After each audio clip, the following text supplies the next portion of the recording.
If you want to learn how to build the framework to build a year-long program for strength and conditioning, this episode is going to be perfect for you. Uh,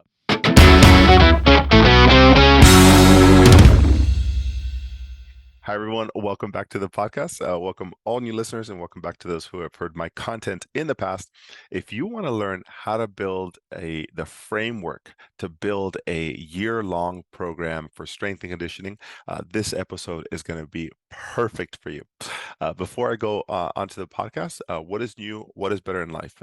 If you have been following me and understand how crazy life is at the moment, it is no slower than before. It is absolute chaos in the best way possible.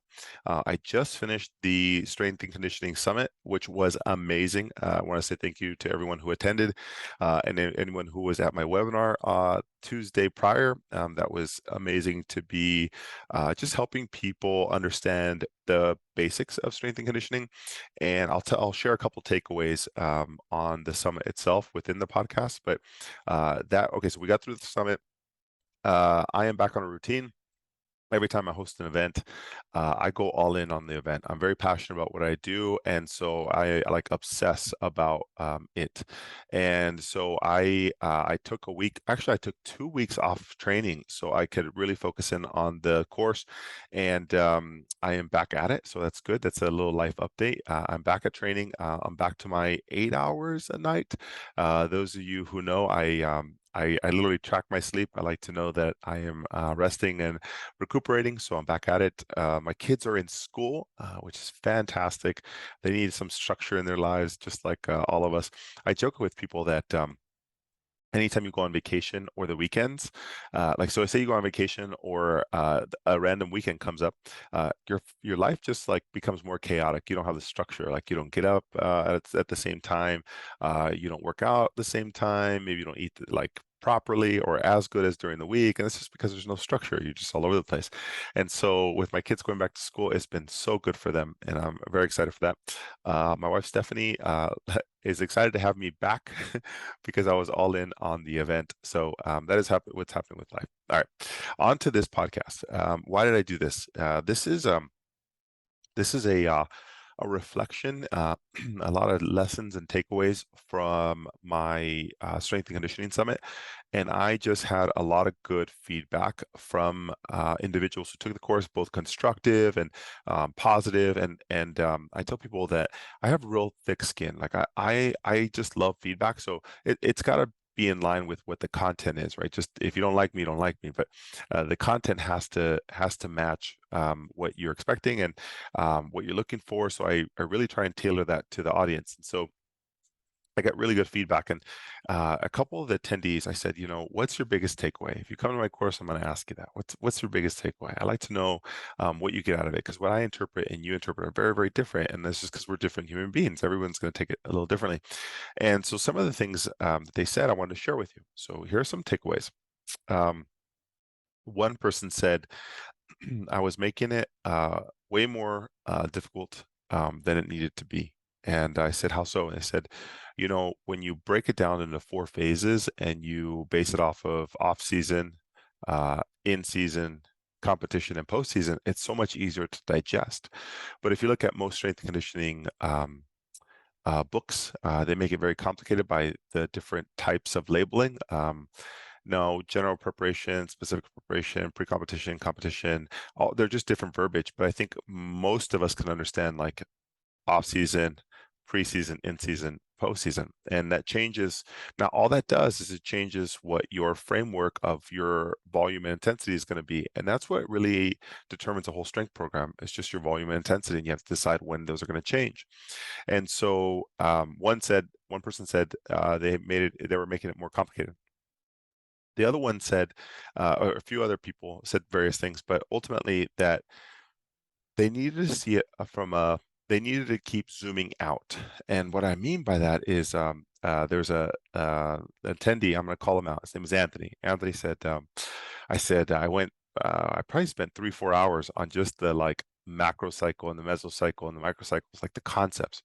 And then we went on to actual parameters, like, hey, on On a general preparation phase, you're going to do anywhere from 8 to 20 reps. And then as you get in specific prep, it's going to drop. Your volume's going to come down. Your intensity is going to like increase pretty steadily compared to where you were before.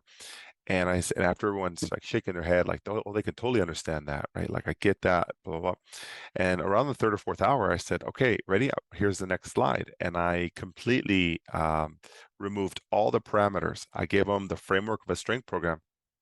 And I said, now I need you to build it. I said, here's the weekly layout for 5 weeks, and I want you to build it for this person who is, I think I said pre-competition or specific preparation. And then I just saw a bunch of like blank stares. And afterwards, I asked the audience at lunch, I said, hey, like, what happened at that moment? They're like, that's when I realized I didn't know what I was doing, because I was like, you were saying it, it made sense to me. For 3 hours, we are going over it, and then you asked me to do it, and it was like, I just couldn't get it. And I asked one of the attendees, I said, what'd you think? And Anthony said, you know what's funny, Chris? Instead of filling the parameters, like the percentages and the volumes of sets and reps, my brain went to, which exercise should I choose?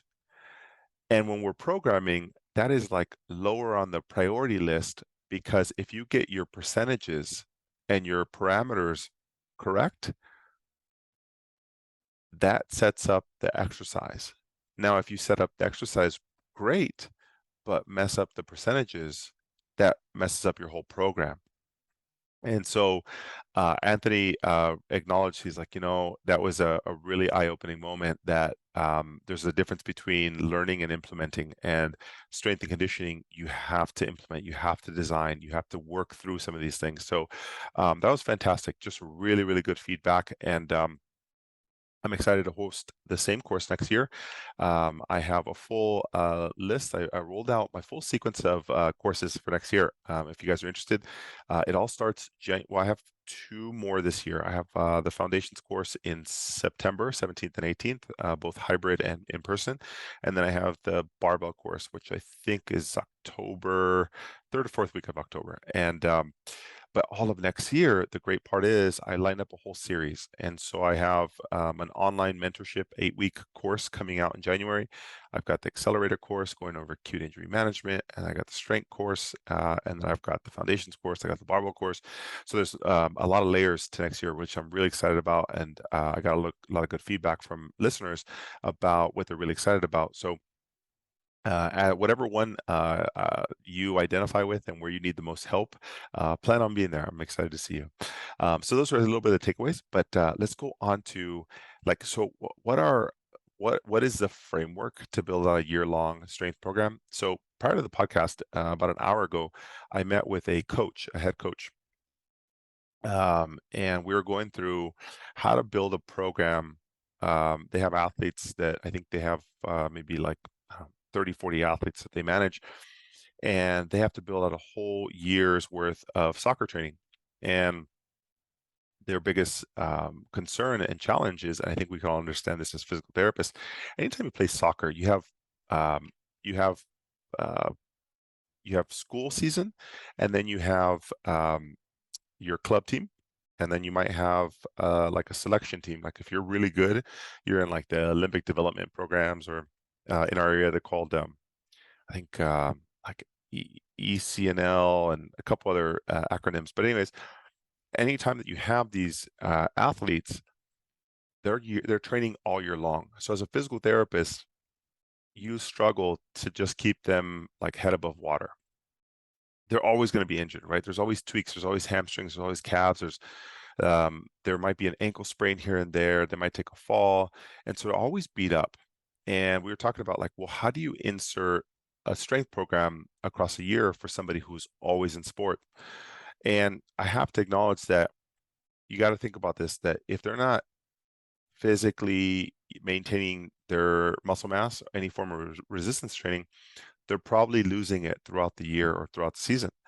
And we know that power development is power is force over time, right? So when you look at force over time, your ability to produce force is how much strength that you're going to be able to apply to that one instant. So if you lose muscle mass, so force is mass times acceleration, you lose mass, you won't be able to apply the same amount of force. And if you lose force, your power production is going to go down.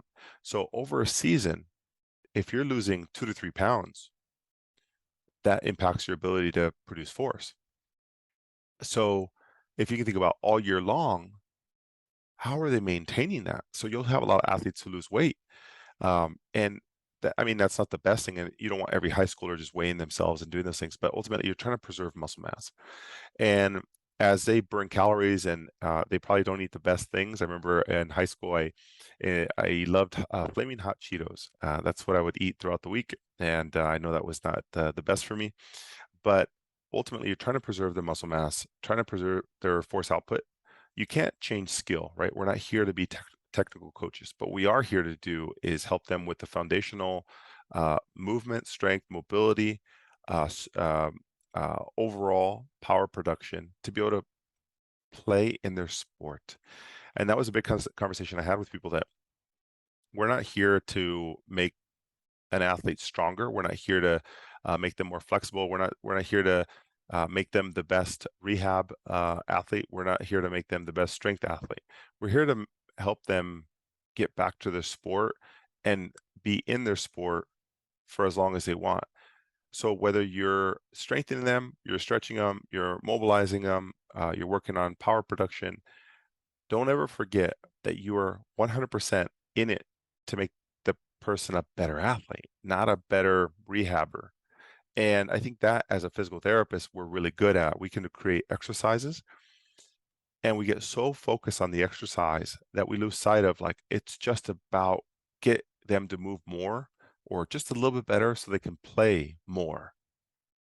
We're not trying to remove them from playing. We're just trying to add a little bit better of a base so they can play more often, more games, more weeks, and just a little bit more.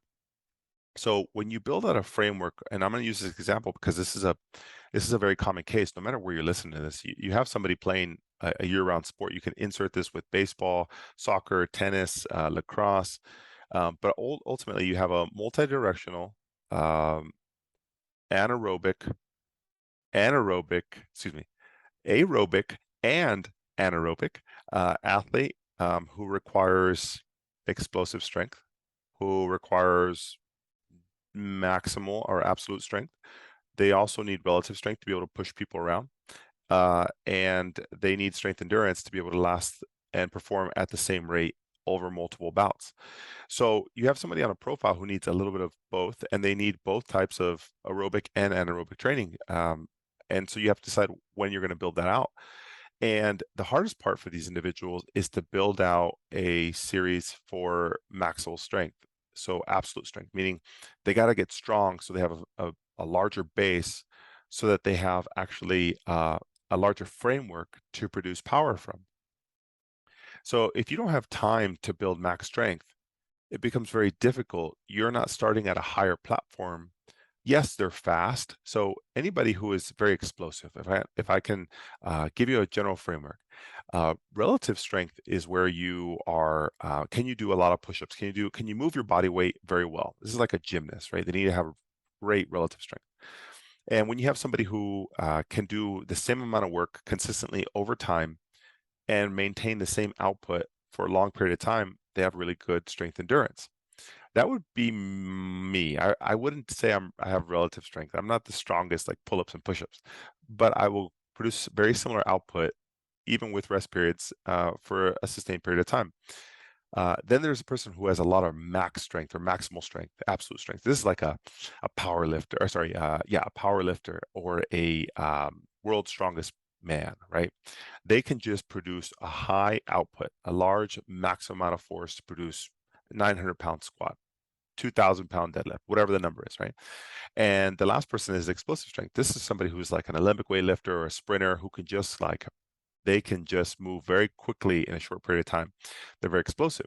Now, when you have all four, that's very difficult to have all four because the person who has the largest max strength, they can move a lot, but that could also bring them down as well because they can't move very quickly. So somewhere in there relies or is a person who has a little bit of everything. And when you talk about soccer player, they have to have a little bit of everything. And so the question becomes when you develop each one of those. And so in theory, you have an off season. in the off season is where you're going to build a lot of the just general preparation, get them mobile, get them moving, and then you have some point you got to go specific strength, which means or specific preparation where you have to build some type of size and some mass so you can get stronger and so you can build explosive strength off of. So you have to be able to have that time. And if you don't, it becomes very difficult. So where do you insert a period of max strength?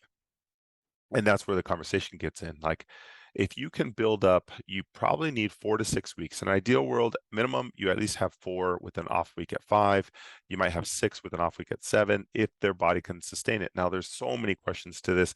What's their training age? Have they lifted before? What type of injuries they have? Blah, blah, blah. I understand that. But ultimately, you need a period of time so they can build some strength, like a true 4 to 6 week block of higher load, lower volume exercises. And in theory, that kind of builds their base. The first part of that was the general preparation phase, where they get mobile. This is kind of like where, who was it? I think it was Jenny. Jenny, if you're listening to this, somebody asked, hey, so is the general preparation phase basically physical therapy? And I was like, that it's a glorified physical therapy. Yes. So it's anywhere in the reps of, 12 to 20. They're doing 5 to 8 sets, and they are doing very lower intensity, 50 to 75%. And this we're just building a base. They're just going for runs. They're not doing anything sport specific. They're just literally getting prepared. And it's kind of like the warm up. And then you'll work into a specific preparation phase where you actually get strong. This is where you're going to focus on your max strength or your absolute strength. And the intensity starts to go up quite a bit. So you're going to have, the question became, do you include only one of those exercises in all your workouts? No, you actually have one of each typically. And if you guys follow me on Instagram, I made this video about it. How many exercises do you include in a basic framework? And I said 1 to 3 main lifts and 1 to 3 accessory lifts. And so your main lift might be something like an explosive strength movement. So like a trap bar jump. And then you might have a max strength at a back squat, front squat, deadlift, whatever you pick that with, whatever that is. And then you might have a relative strength where you're doing pull-ups, maybe weighted or assisted, depending on the person. And then you might have a strength endurance where you're doing sled pushes or you're doing lunges. So you'll have to decide on what framework you want, but all movements can be placed into those 4 categories.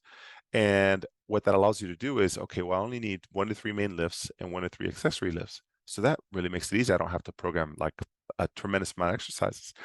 And I think a lot of people got lost on that because we normally want to, as a physical therapist, we're like, oh, volume, let's build the volume like as much as we can. Lots of sets, lots of reps.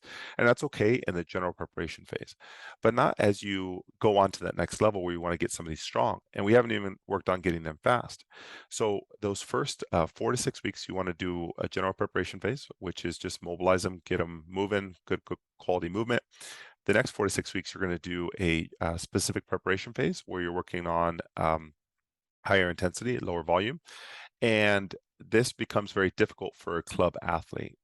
When do you have that period? You kind of have to figure out, and it's typically after like a playoff period or a showcase period or a tournament period, where you're going to have at least like maybe 4 weeks off, and they might go play with their friends and do things, but that might be your only 4 week block. 3 weeks is better than nothing. If you can go 4 weeks, and that would be better than nothing. So you have to get a period of max strength or specific preparation where they can get them ready. And that becomes very challenging. You have to work with the coach, with the strength coach, with the parent to help them understand that the whole reason we're doing this is so you can set them up to be a little bit more resilient. They can sustain the injuries and not be pushed to the ground. They actually push the opponent to the ground, but only because they have a larger framework to be able to hold themselves and stay connected to the ground, but also be a little bit more explosive and push off the ground because they're not losing muscle mass, they're preserving it. And it takes a lot of education and planning to do this. And I think as a physical therapist, one question we asked about, like, what's your barrier to make a program? And some people acknowledge, and there's 4 different audiences that we had in there. We had a clinic director slash owner. We had somebody in traditional insurance-based PT. We had somebody in cash-based PT, and then we had somebody there from elite sports, university sports. Thank you for joining, Taryn. And so we had all these people trying to do the same thing, and the barrier is just a little bit different. But ultimately, one person said, the resources, just amount of time. And I said, you'll never get any more time in any of the 4 settings, whether you're cash-based or elite sports. It's all the same problem. Programming takes quite a bit of time, especially your first few templates.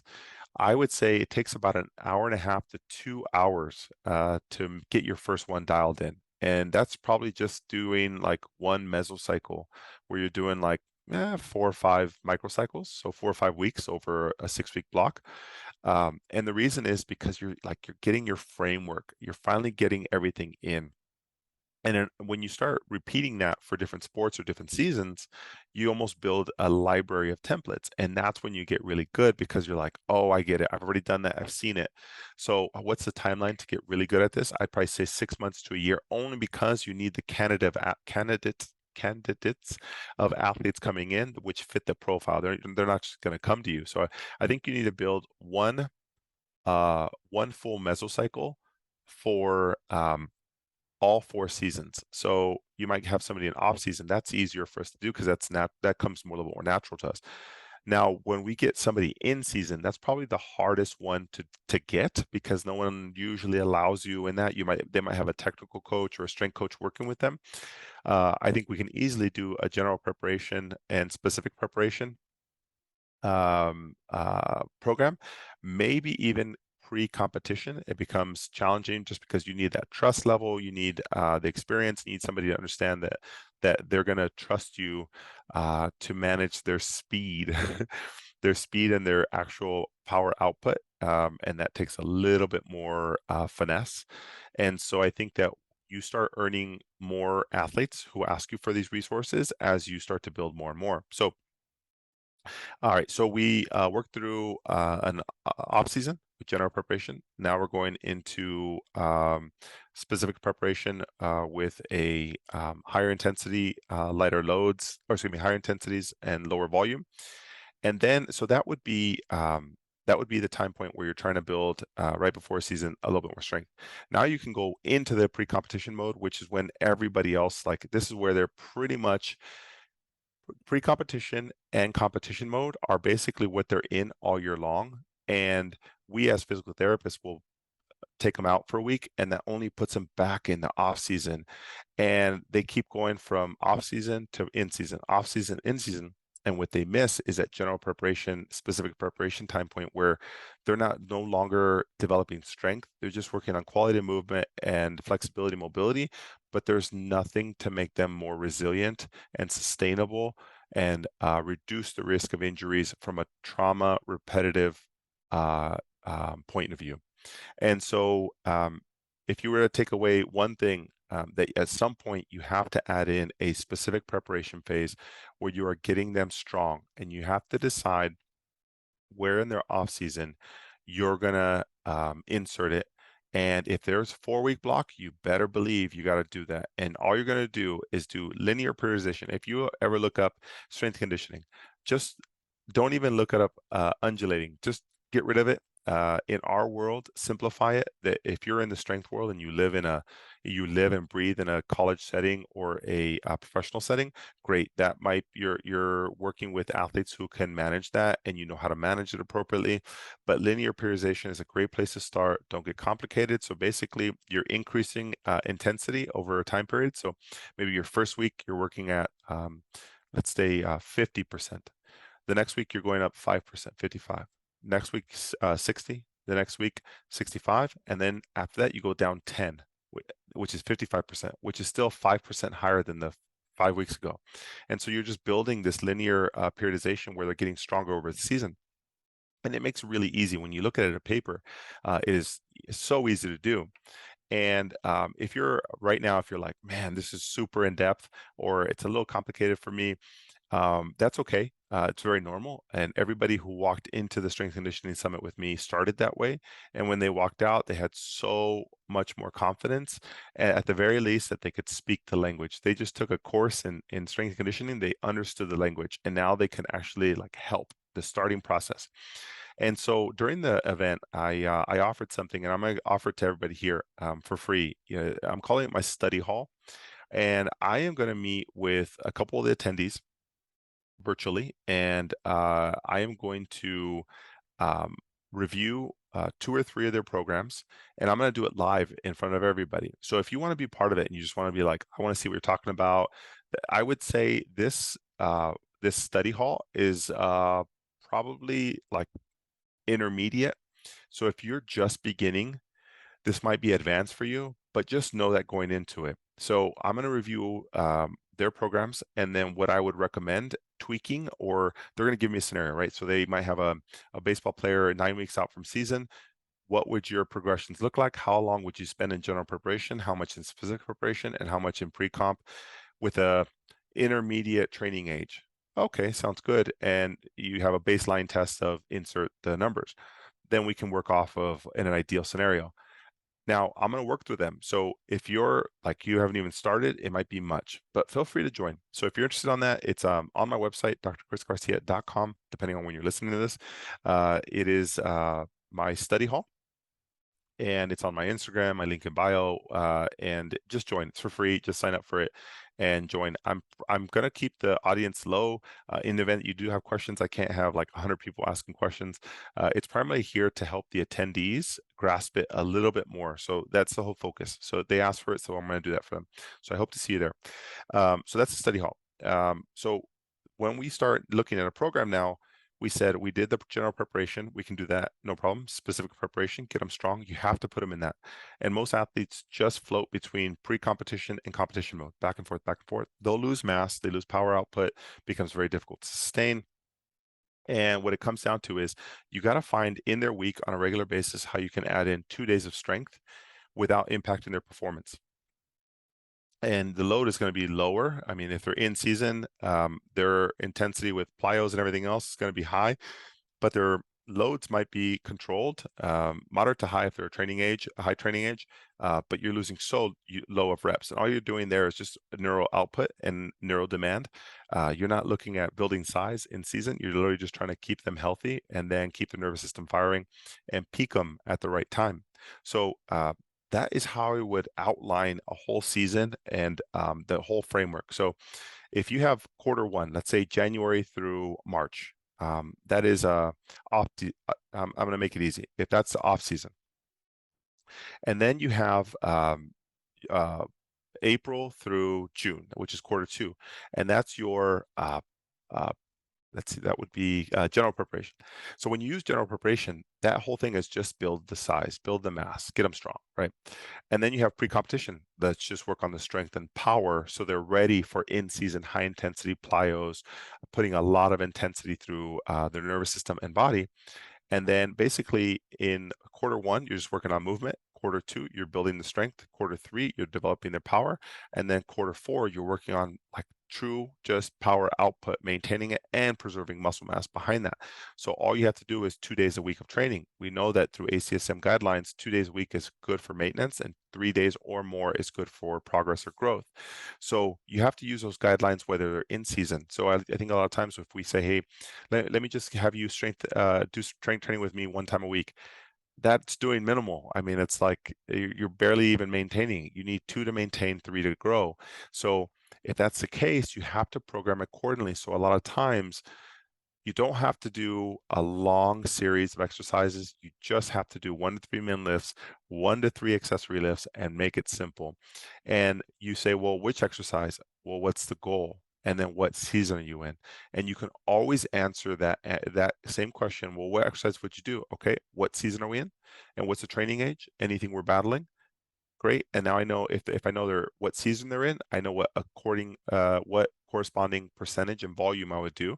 And then what do you want to treat it as? The main lift or accessory lift? Then I can go down and say, is it explosive strength, max strength, relative strength, or strength endurance? And from there, you just have to work on your plyometrics, which is something else we also covered. I'll I'll do that on a different podcast. And we also did aerobic and anaerobic training. No matter what, I hope this gets you fired up. You're like, oh, I want to do that. I want to learn more about it. I love that. So I know it got me fired up, and I have been obsessing over it over the last few days. And my team, the same. I had somebody do a whiteboard session. If you know my whiteboard sessions, I love them. They send a whiteboard session with just a framework for somebody who has a groin strain 9 weeks out from or 4 weeks out from going to college, and how to manage that. And in there was a breakdown of what lifts and what percentages, and that just like brings me so much joy because it means that we're actually being more methodical about our rehab process. The athlete knows no difference if I'm doing a linear like split squat or I'm doing a med ball toss to sprint. They have no idea. They know this. They just know it's an exercise. But for us, I think the hardest part we have a challenge with is finding the purpose behind the exercise. We choose the exercise to fill the purpose. And what happens is, I think we always are trying to look for the best exercise. When I think behind it, I think we need to do the opposite. Do the purpose first, and then just fill the gap with whatever exercise you want, and do the load and the intensity accordingly. So that's how I would bring all of this up. And if you want more resources, I would go 100% to the study hall. That's on Tuesday, August 16th in 2022, whenever you're listening to this, at 5 p.m. It's going to be 2 hours. I'll be behind the scenes virtual, and I'll do it live either from my house or from the office. Either way, come join me. And from there, we have the Sports PT Foundations course. If that's of interest to you, that is how to get athletes back to sport faster. If you obsess about, if it's difficult for you to work with an athlete maybe 3 weeks out from competition, or they're 5 weeks out from competition, or an ACL who needs to go to sport at 11 months, and you're like, you need to work backwards. If you always wanted to figure out how do I get my athletes back to sport faster, and you're scared of them getting flared up or having flare-ups, this course is perfect for you. So I will be launching that, I think, next week. So be aware of that on my Instagram or my website, and I'll get you all sorted out. And that is on September 17th and 18th in 2022. So that is how to build a program. That is what's new in life. That is strength and conditioning in a box. And I'm excited to see you at the study hall or the foundations course. All right. I will catch you guys on the next episode. Take care.